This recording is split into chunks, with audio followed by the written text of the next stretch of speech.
Good morning students. Today we are taking the topic, very important topic, that is image formation by concave mirror.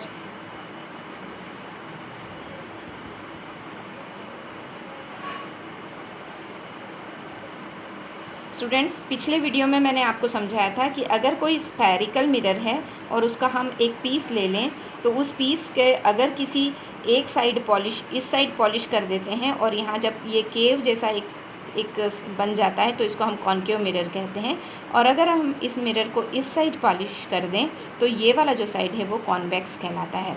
Students, इस concave mirror से हमें कुछ object की image formation के बारे में पढ़ना है, जो आपके सिलेबस का एक इम्पॉर्टेंट टॉपिक है, एग्ज़ाम के लिए बहुत इम्पॉर्टेंट है। स्टूडेंट्स, किसी भी कॉन्केव मिरर से जो भी इमेज फॉर्मेशन होती है उसके लिए 3 नियम काम करते हैं, 3 रूल्स होते हैं। फर्स्ट रूल है कि अगर कोई रे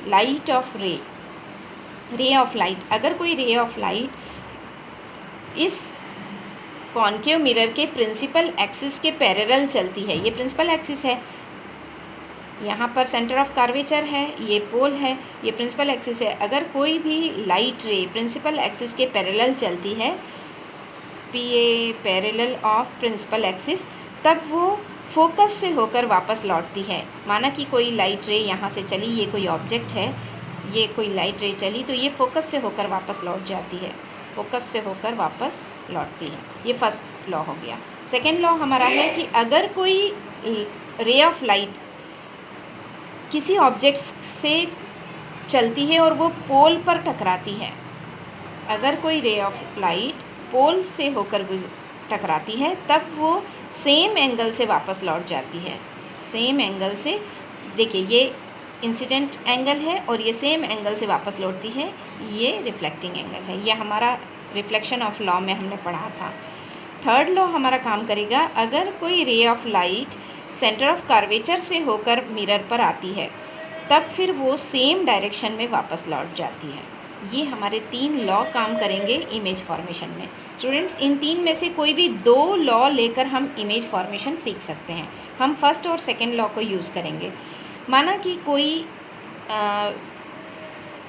कोई कॉन्केव मिरर है और इसके सामने कोई इमेज रखी है, लेकिन वो इमेज सेंटर ऑफ कर्वेचर से भी बहुत पीछे, बहुत दूर, बियॉन्ड सेंटर ऑफ कर्वेचर से भी दूर इन्फिनिटी पर कोई इमेज रखी है। एट इन्फिनिटी कोई ऑब्जेक्ट हमारा इन्फिनिटी पर रखा है, कोई ऑब्जेक्ट हमारा इन्फिनिटी पर रखा है, वो कितना भी बड़ा हो सकता है।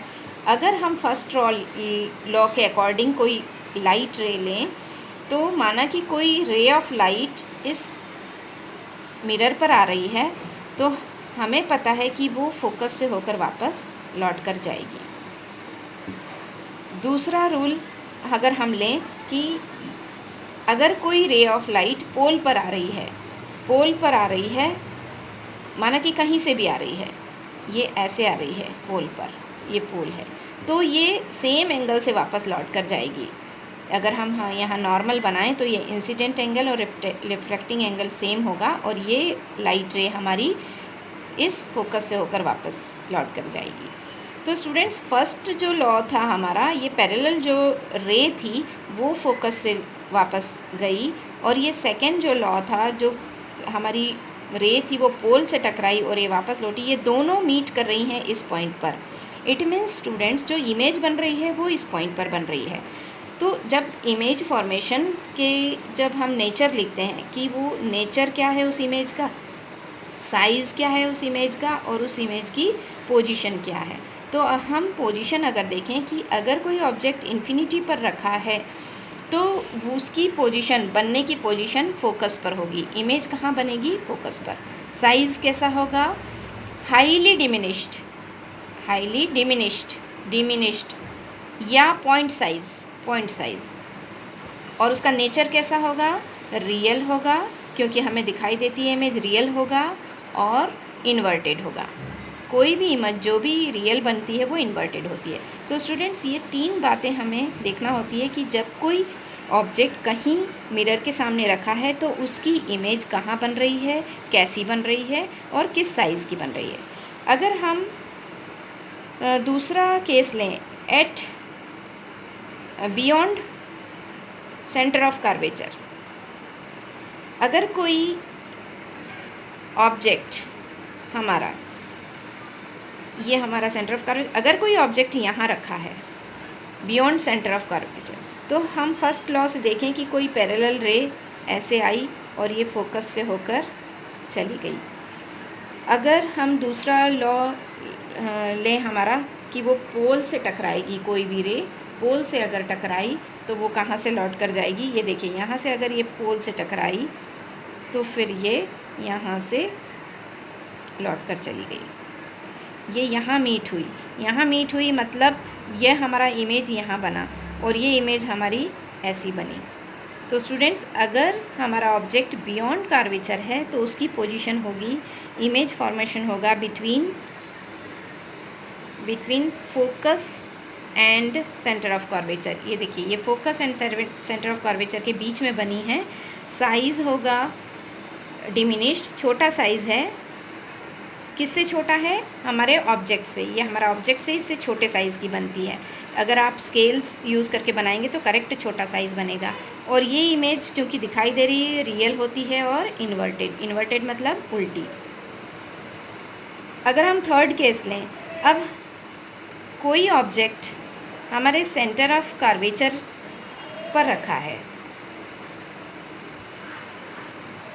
तो फर्स्ट लॉ के अकॉर्डिंग ये देखिए ये फोकस से होकर चला गया। और सेकेंड लॉ अगर हम देखेंगे तो सेकेंड लॉ के अकॉर्डिंग हमारा जो ये पोल पर अगर कोई ये टकराएगा तो ये इस तरह से वापस जाएगा और ये हमको इमेज कहाँ मिलेगी? यहाँ मिलेगी। मतलब ये इमेज हमें सेंटर ऑफ कर्वेचर पर ही मिलेगी। अगर कोई ऑब्जेक्ट सेंटर ऑफ कर्वेचर पर रखा है तो उसकी इमेज हमको सेंटर ऑफ कर्वेचर पर ही मिलेगी, उसका सेम साइज़ होगा और वो भी रियल होगी और इन्वर्टेड होगी। स्टूडेंट्स, हम अपनी बुक में देखेंगे, बुक के पेज नंबर 166 पर यहाँ पर जो हमारा फर्स्ट केस था कि अगर इमेज हमारी इन्फिनिटी पर रखी है तो देखिए फोकस के ऊपर हमारा, अगर ऑब्जेक्ट इन्फिनिटी पर है तो फोकस हमारा